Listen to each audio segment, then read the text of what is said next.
Pakistan Tehreek-e-Insaf PTI के रहनुमा अली अमीन गंडापुर को इस्लामाबाद पुलिस के हवाले कर दिया गया। गुज़िश्ता रोज़ जुडिशल मजिस्ट्रेट ने भक्कर और इस्लामाबाद पुलिस की इस्तदा मुस्तरद करते हुए अली अमीन गंडापुर को 6 रोज़ के जुडिशल रिमांड पर जेल भेजा था। ताहम आज इस्लामाबाद पुलिस थाना गोलड़ा में दर्ज एक और मुकदमे में अली अमीन गंडापुर को लेने के लिए डेरा इस्माइल खान की अदालत पहुंची। जुडिशल मजिस्ट्रेट की अदालत ने अली अमीन गंडापुर को इस्लामाबाद पुलिस के हवाले करने का हुक्म जारी किया।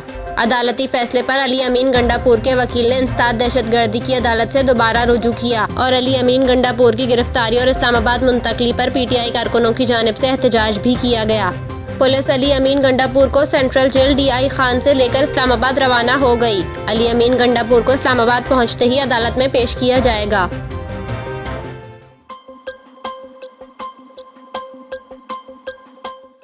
नशे में धुत होकर जहाज का इमरजेंसी दरवाज़ा खोलने की कोशिश करने वाले शख्स को हिरासत में ले लिया गया। भारतीय मीडिया के मुताबिक ये वाक़या दिल्ली से बेंगलोर जाने वाली इंडिगो की परवाज़ में पेश आया, जहां 40 साल एक मुसाफिर नशा करके परवाज़ में सवार हुआ था।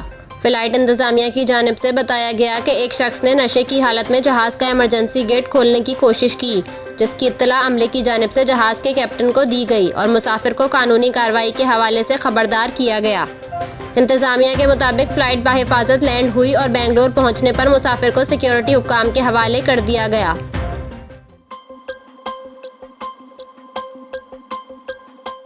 बॉलीवुड की मारूफ अदाकारा करीना कपूर शादी से कबल सैफ अली खान के असल नाम से नावाकिफ थीं। भारतीय मीडिया रिपोर्ट्स के मुताबिक करीना कपूर को सैफ अली खान का असल नाम शादी वाले दिन पता चला था और जब उन पर ये राज खुला तो वो हैरान ही रह गईं। शादी वाले दिन करीना कपूर को पता चला कि सैफ अली खान का असली नाम साजिद अली खान पटौदी था, जो उन्होंने बाद में तब्दील करवाकर सैफ अली खान रखा था। ताहम करीना और सैफ की शादी के सर्टिफिकेट पर भी सैफ अली खान का नाम साजिद अली खान पटौदी दर्ज है। भारतीय शाही खानदान के छोटे नवाब सैफ अली खान ने खुद एक इंटरव्यू के दौरान अपना नाम तब्दील करवाने और कुनियत पटौदी हटाने से मुताल्लिक इंकशाफ किया था कि उनके नाम से पटौदी उनके वालिद ने ही हटवाया था। सैफ अली खान ने इसकी वजह भी बताई थी और कहा था कि हिंदुस्तान में शाही रियासतों का रिवाज ख़त्म हो रहा है, इसीलिए उनके वालिद मंसूर अली खान पटौदी ने भी पटौदी सरनेम को अपने नाम से हटवा दिया था। वाज़ेह रहे कि शादी से कबल कई बरस तक करीना कपूर और सैफ अली खान में एक रोमानवी रिश्ता कायम था। जोड़े की शादी अक्टूबर 2012 में हुई थी और अब इनके 2 बेटे तैमूर और जहांगीर हैं।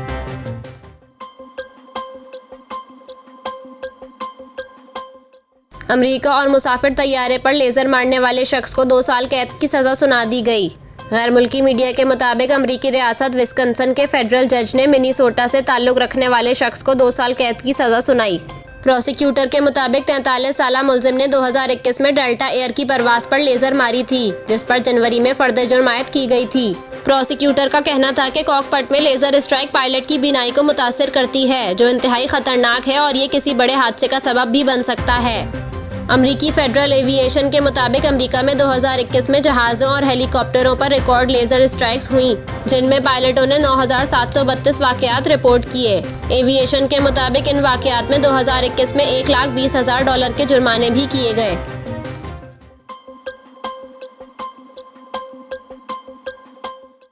हुकूमती ज़राए का कहना है कि 10 अप्रैल तक इलेक्शन कमीशन को इंतखाबात के लिए फंड्स मिलने के इम्कानात नहीं हैं। तर्जुमान इलेक्शन कमीशन ने भी इदारे को अब तक रकम मौसूल ना होने की तस्दीक की है। इधर हुकूमती ज़राए का कहना है कि 10 अप्रैल तक इलेक्शन कमीशन को इंतखाबात के लिए फंड्स मिलने के इम्कानात नहीं हैं, क्योंकि 10 अप्रैल तक इक्तिसादी राब्ता कमेटी का कोई इजलास शेड्यूल नहीं। ताहम वज़ीर आज़म के पास सर्कुलेशन समरी से फंड्स की मंजूरी देने का ऑप्शन है। इलेक्शन कमीशन ने हुकूमत से पंजाब में इंतखाबात के लिए 21 अरब रुपए मांग रखे हैं और सुप्रीम कोर्ट ने वजारत ख़जाना को 10 अप्रैल तक फंड इलेक्शन कमीशन को देने के अहकामात दे रखे हैं। इक्तिसादी राब्ता कमेटी ने 30 नवंबर को इलेक्शन कमीशन की 47 अरब की डिमांड में से 15 अरब की मंजूरी दी थी, जो जनरल इलेक्शन के लिए नहीं थे।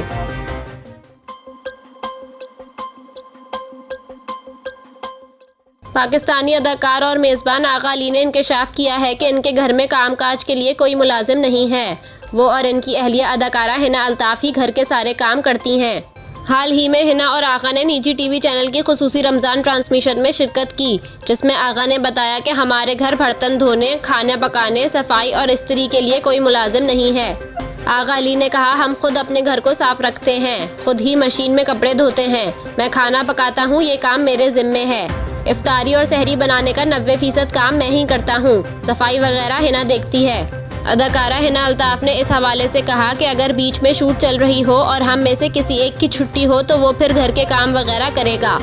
हिना अल्ताफ ने कहा कि अपने घर के काम करने से ज़्यादा खूबसूरत और कोई बात नहीं हो सकती। आगा ने कहा, हम अपना बाथरूम भी खुद ही साफ़ करते हैं। सहरी के फौरी बाद ही हम अपना बाथरूम साफ़ कर लेते हैं और फिर दीगर सफाई भी हो जाती है। अदाकार जोड़े के वायरल क्लिप को सार्फिन की जानिब से खूब सराहा जा रहा है।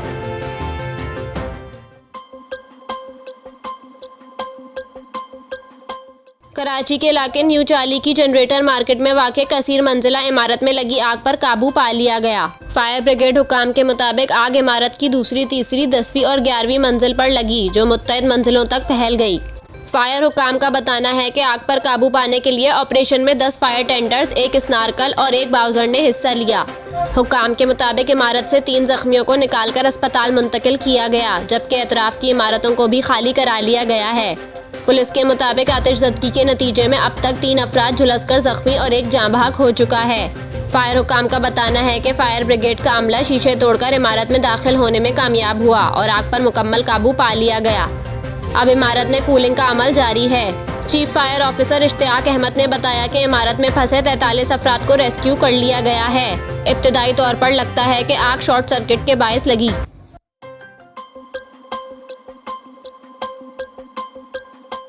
महकमा खुराक पंजाब ने मुरीद के और सादिकाबाद में कार्रवाई करते हुए चीनी की हज़ारों बोरियां बरामद कर लीं। महकमा खुराक के मुताबिक लाहौर के करीब मुरीद के में एक फ्लोर मिल के 4 गोदामों पर छापा मारा गया, जहां से चीनी की 30,000 बोरियां बरामद हुईं, जिनकी मालियत तकरीबन 18 करोड़ रुपए है। दूसरी कार्रवाई सादिकाबाद में एक फैक्ट्री में की गई, जहां चावल की बोरियों के दरमियान छुपाई गई चीनी की 6,000 बोरियां पकड़ी गईं। सेक्रेटरी खुराक जमान वोटो का कहना है कि चीनी की ये बोरियां गैर कानूनी तौर पर जखीरा की गई थीं। नाजायज जखीरा अंदोजों और स्मगलरों को कानून के कटहरे में लाया जाएगा। मिल इंतजामिया के खिलाफ मुकदमा दर्ज करके मिल सील कर दी गई। सेक्रेटरी खुराक के मुताबिक ये चीनी अफगानिस्तान स्मगल की जानी थी। इस चीनी की मालियत 4.25 करोड़ रुपए है।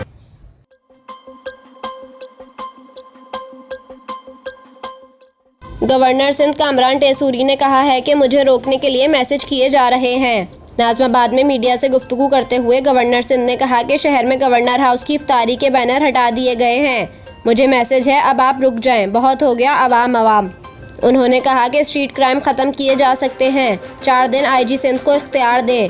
मेरी कोऑर्डिनेशन से 5वें दिन कोई स्ट्रीट क्राइम नहीं होगा। गवर्नर सिंध का कहना था कि गैस की बंदिश पर अवाम के रद्द अमल से MD SSGC को आगाह कर चुका हूँ। इन्हें बताया है कि जब गैस नहीं तो बिल भी ना भेजें। अवाम गैस बिल्स गवर्नर हाउस में जमा करवाएं, इन्हें सिफर करवाएंगे।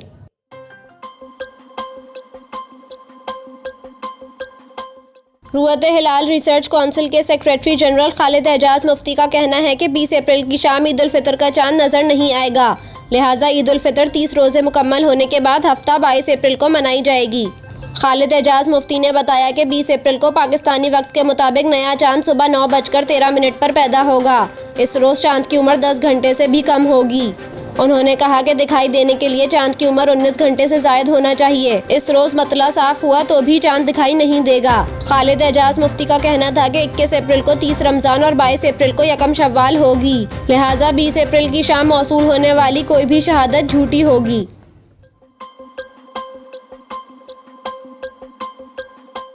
वफाकी वजीर दाखिला राना सनाउल्लाह ने कहा है कि ये बात अब पत्थर पर लकीर है कि 90 दिन में तो पंजाब के इलेक्शन नहीं हो सकते। वजीर दाखिला राना सनाउल्लाह से सवाल किया गया कि क्या कौमी सलामती कमेटी में 3 रुकनी बेंच के हुक्म पर भी गौर हुआ। इस पर उन्होंने कोई वाज़ेह जवाब देने से गुरेज किया। ताहम वजीर दाखिला ने कहा कि जब सुप्रीम कोर्ट का कोई हुक्म ही मौजूद ही नहीं तो फिर किस फैसले की तईद और पैरवी की जाए। अगर कोई शक शुबा था भी तो जस्टिस अतहर मिनल्लाह ने तफसीली फैसला दिया है और सारी बात वाज़ेह हो चुकी। जिस नोटिस पर चीफ जस्टिस ने बेंच बनाया वो 4-3 की अक्सरियत से खारिज हो चुका। अब फैसले का कोई वजूद नहीं। 3 रुकनी बेंच का फैसला अक़लियती है, इस पर अमल नहीं हो सकता।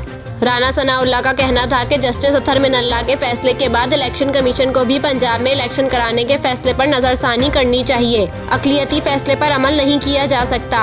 उन्होंने मजीद कहा कि इलेक्शन के लिए फौज दस्तयाब ना हो तो पंजाब पुलिस में इतनी सलाहियत नहीं कि इलेक्शन करा सके। ये बात अब पत्थर पर लकीर है कि 90 दिन में तो पंजाब के इलेक्शन नहीं हो सकते।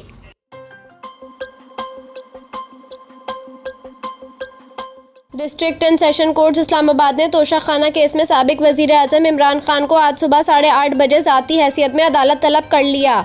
नोटिस में कहा गया है कि पेश न होने पर कानूनी कार्रवाई अमल में लाई जाएगी। इस्लामाबाद की 2 मुख्तलिफ अदालतों में आज इमरान खान के खिलाफ केसेस समाअत के लिए मुकर्रर हैं। इलेक्शन कमीशन की जानिब से तोशा खाना केस की जल्द समाअत मुकर्रर करने की दरख्वास्त पर एडिशनल सेशन जज जफर इकबाल की अदालत में दलाइल तलब कर लिए गए। तोशा खाना केस की आइंदा समाअत 29 अप्रैल मुकर्रर है, लेकिन इलेक्शन कमीशन ने अदालती कार्रवाई ताखीर का शिकार होने के बाद समाअत जल्द मुकर्रर करने की दरख्वास्त दायर कर रखी है। दूसरी तरफ इमरान खान और इनकी अहलिया बुशरा बीबी के खिलाफ गैर कानूनी निकाह के इल्जाम पर केस की समाअत भी आज होगी। जुडिशल मजिस्ट्रेट नसर मिनल्लाह बलोच की अदालत में दरख्वास्त गुजार मोहम्मद हनीफ अपने वकील रिजवान अब्बासी के हमरा पेश होंगे। इस्लामाबाद के शहरी मोहम्मद हनीफ ने अपनी दरख्वास्त के साथ इमरान खान के निकाह ख्वाह मुफ्ती मोहम्मद सईद खान का बयान अदालत में जमा कराते हुए इस्तदा की है कि इद्दत के दौरान निकाह करने पर चेयरमैन PTI और इनकी अहलिया बुशरा बीबी के खिलाफ सेक्शन 496 के तहत कानूनी कार्रवाई की जाए।